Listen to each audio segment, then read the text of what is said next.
Hey everyone, Daniel and Chris here, and you're watching the Superhero Show.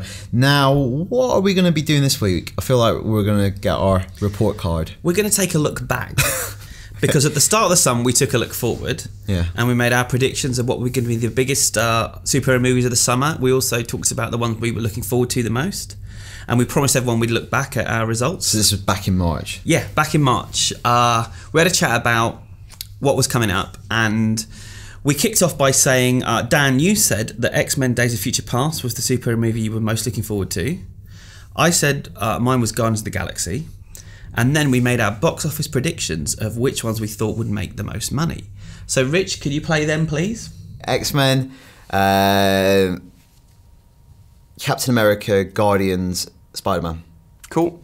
With X-Men being top. Yeah. I am going to go... star power, I think. Yeah. I'm going to go for Spider-Man being number one. I'm doing the reverse of what you've just said. Really? Yep. To be contrary? No, it's just what I think. Okay. I think Spider-Man's going to make a hell of a lot of money. And then Guardians second? No. Oh, okay. X-Men second. Okay. America third. And I'm going Guardians fourth. Down the bottom. Yeah, I think Guardians, but it's brand new. So that's what we thought early in the year, back in March. Yeah. Now, how did we do? You've been crunching the data. I have. I made a little spreadsheet. We did a bit of Google search. It's tough for me because I'm not very good with computers. But we did the spreadsheet in Word, to be fair. I did, didn't I? Don't tell them that. So the results box office wise were Spider-Man came in at number 4 with $709 million worldwide. Captain America the Winter Soldier, $714 million worldwide. Days of Future Past, $746 million worldwide. And Guardians of the Galaxy won the summer with $770 million worldwide and still climbing. It's still out in a lot of territory, still making more money. So as you pointed out, no billion-dollar superhero movie this year. No, there's no billion-dollar superhero movie. And also Spider-Man and Captain America. Actually, all of them are pretty close, all in the 700 million mark. Yeah, well, I think this is kind of a year for kind of the B-list superheroes, if I can call them that, because Avengers, Batman, Superman, I consider the A-list ones. Those are the billion-dollar movies. So maybe there wasn't an expectation that these ones would get $1 billion, but it's amazing just how close all 4 films are this summer. Well, it's a mixture. It's a mixture of the unknowns and also, sequels. Like with the Spider-Man one, that's that's the 5th Spider-Man movie. Same with the X-Men. So there's kind of a little bit of fatigue, more if you include Wolverine movies as well. So I think maybe a little bit of fatigue with those ones. Yeah, agreed. And what I like about this, though, is that it means that we can't take too much criticism for getting it slightly wrong because they're all so close. Yeah. So neither of us actually nailed this in our predictions. I came close with a couple. Like I put X-Men and Cap 2 and 3. I got Spider-Man right. You got Spider-Man right. I got massively wrong though. I thought Guardians would be the worst and Spider-Man the best. Yeah, and it was completely the other way around. You really want to see that lining. Yeah, we didn't do brilliantly, but very pleasantly surprised. Yeah, and I think there's some interesting stuff from that information. Like, I think it's really interesting that Captain America, Winter Soldier, and Spider-Man 2 are very close together. So I think one, Captain America is perceived to be a huge success, but it's all relative. So it's a big success for that character. Yep. Whereas Spider-Man getting 709 million, only 5 million between the two, perceived to be a little bit of a failure. Yep. And thrown cast a shadow over the future of the series. But what did we think and what did you think? I've also been hard at work crunching numbers. And I got the stats down from our site, from Rotten Tomatoes, from Metacritic, and kind of had a look at ranking the movies in terms of sort of a critical consensus. So we certainly like Guardians best on IGN. The review, we gave it a 9.2, and Spider-Man worse, a 6.9. The readers agreed with us. They gave Guardians a 9.4 and Spider-Man an 8.1, and the other two were kind of in between. Yeah. And across the board, it was pretty similar, really. The surprising one, Metacritic. The Metacritic gave Guardians of the Galaxy 76 out of 100, which is quite a surprise. That's pretty low. Yeah. But still the highest of the 4 there. Yeah, and their readers gave it an 86. But I also totaled them all up across the board. So I never quite trust these consensus, but I've done it nevertheless. And a total out of 600 across all 6 sites. Spider-Man came in with 393 out of 600. Captain America, 515 out of 600. X-Men, 522 out of 600. And Guardians was victorious yet again, 532 out of 600. So in terms of box office and in terms of what audiences thought and critics thought, Guardians won. Wow, that's a lot of data to process there.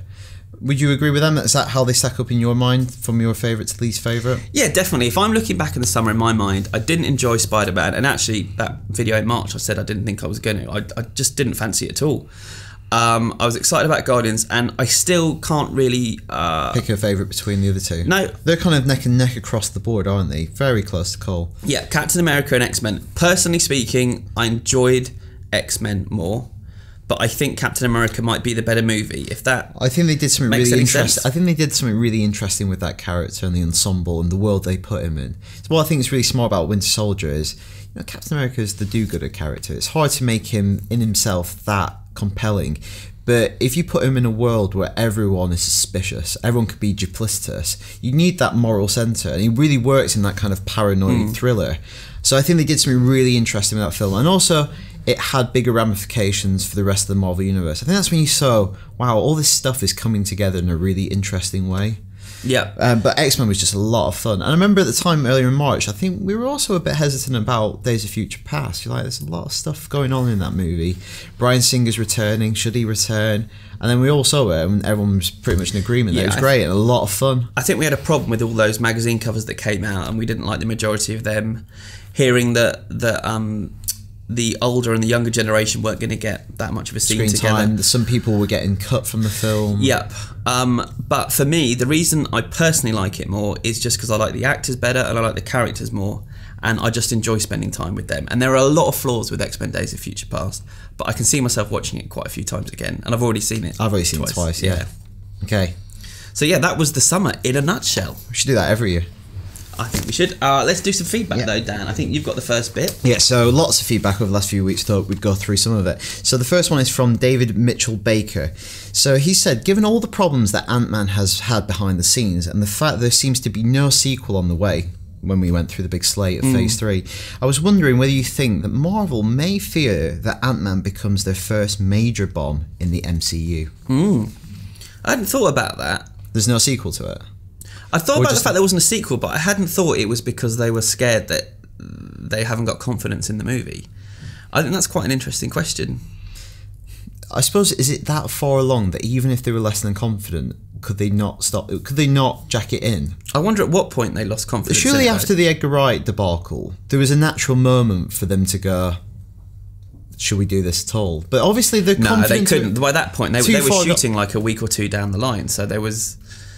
I don't think they would have pulled the plug, but I wonder if that is a byproduct of them not. If you've got that mentality going into the film, you know, is it that, you know, even having that mentality can affect and pollute the film? Sure, in which might. Yeah, it's an interesting question. Do you think they should be worried about the fact that there's no sequel announced? I think that's less troublesome, because there might not be a standalone Ant-Man sequel, but he might be subsumed into the Avengers. No, I'm sure so essentially, he'll be part of this universe for a long time, but he's just, you know, maybe they don't think he's strong enough to carry a film by himself. Sure. Well, he's carrying one. Yeah. But they don't think he can carry two.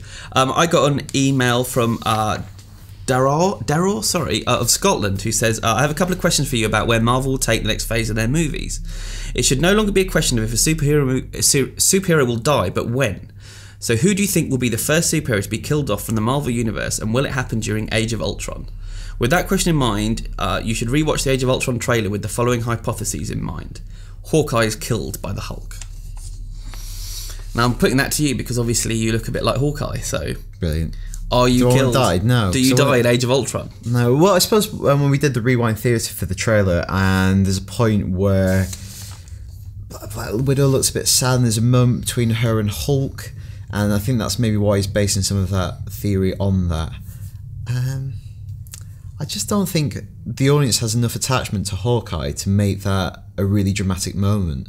I think you get as many shrugs based on the cinematic incarnation, because he wasn't really used that much in the first Avengers movie. People have kind of mixed feelings towards him. I don't think it would have the same emotional punch that obviously Captain America died in Civil War, for instance, or something like that. I think for the first big hero death, it's got to be someone that's more universally loved as a character, and will have bigger ramifications. Otherwise, maybe you waste that card when you play it.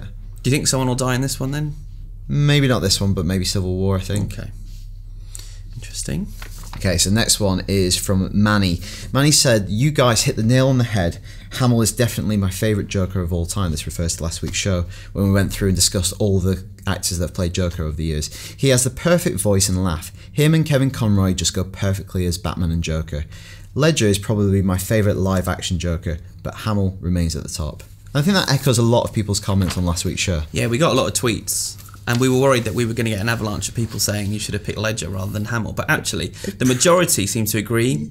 Yeah, I think so. But there was also people championing Nicholson, less for Cesar Romero, just because I think a lot less people have seen that show now. No Cesar Romero's. And I have an email from Andika who went to quite a lot of trouble actually with their response to our Joker conversation. They did a little table themselves, a bit like the table I did earlier, picking each of the Jokers and then saying whether they were funny, scary, unpredictable, insane / manic, or laugh.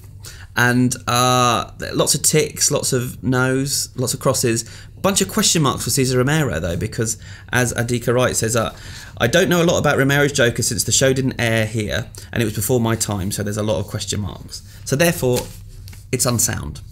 Okay. I can't take this seriously. So based on the table, I think that Hamill is the best Joker. He's funny, he's having fun, he's unpredictable, insane, and has a great laugh. So that's your opinion, but you need to watch some Cesar Romero. Let's back it with science. Yeah, can you get back to me on that one? But thank you for going to all that trouble, it's great. Okay, my final email is from Tom. Tom says, "I've just had a brainwave and thought, how good would it be if Matt Smith was cast as the Joker? I was never a fan of Doctor Who, but after seeing this, at the time, relatively unknown actor in the role, I was hooked. He was so good at conveying the Doctor's playful, sometimes childlike behaviour, but also having you have no doubt of his extreme intelligence, plus he was able to take the character very dark in scenes out of what seemed like nowhere. What do you think?" Obviously, Matt Smith's transitioning into a Hollywood career at the moment. He's in Terminator Genesis. I think he'd make a cool Joker. I think there's a lot of... That's It's interesting the Doctor Who parallel. Obviously, very different character, but that character lets you display elements that you would need to play the Joker, I think. And a bit of an unknown. He's got a big smile. He's got a good face He's to got be a a big Joker. face, He's quite slender. Yeah. Yeah. I like I that could see one. it. Is there a Photoshop in the offing? Oh. Yeah, you can do that, Rich, can't you? Cheers. Thank you. And then finally, we got one from Theodore Campbell about Jared Leto, who is the current hot favourite to play the part. And Ted says, "In regards to the Jared Leto casting as the Joker, I think, if true or if that's the route they're going, then I'm hoping he pulls a Ledger out of the hat. I'm okay with him being cast, but where my gripes come in is with the Dawn of Justice movie that kicks everything off. We're going to have an aged Batman. That means that Batman is already an established character and he's been doing what he's been doing for a long time. So in all that time, would you agree that at some point in his career he'd have faced off against the Joker already? I think picking Leto is odd because of the age difference. It would make sense when I think of it. It doesn't make sense when I think of it. Maybe makeup can do a whole lot for him. With that being the case, I'd like to see his casting and see if he can pull it off." So, well, I have to hold my hands up here because I was like, oh, that's an interesting point. And then, Daniel, what did you say to I dropped a fact bomb on you. You did. They're both exactly the same age. They're both 42. And the reason I know they're both 42 is not because I'm obsessed by Jared Leto and Ben Affleck. Well, I'm really not. I thought the same myself. I thought, well, he's going to play more kind of Dark Knight Returns Batman. Leto looks young. He's just got a youthful look to him. I looked at him up. They're both 42 years old. Yeah. So sorry, Ted. They could have been fighting each other for their entire lives. Yeah, I think that'd be really interesting if they have long-standing history. Whereas previous incarnations on film, they're introducing the two characters to each other. It'd be great if they've had this long-standing battle and duel like they do in the animated series. You see that develop over time. It'd be great to jump in late on that relationship and not have to start it all over again. So he's hoping he gets cast. Yeah, so as always, you can contact us about anything relating to superheroes. How do they contact us, Chris? It is at the email address IGN_UK. What? No, it's not. What? So after 44 episodes, I managed to get in contact with someone at IT. No way. You better believe it. No way. It's superheroshow@IGN.com. Superheroshow@IGN.com. Yeah. This is the best That's gonna change. ever moment in the superhero show. It's going to clean up my inbox. So on that admin note, that was the Superhero Show. Please stay here on IGN for all things on superheroes.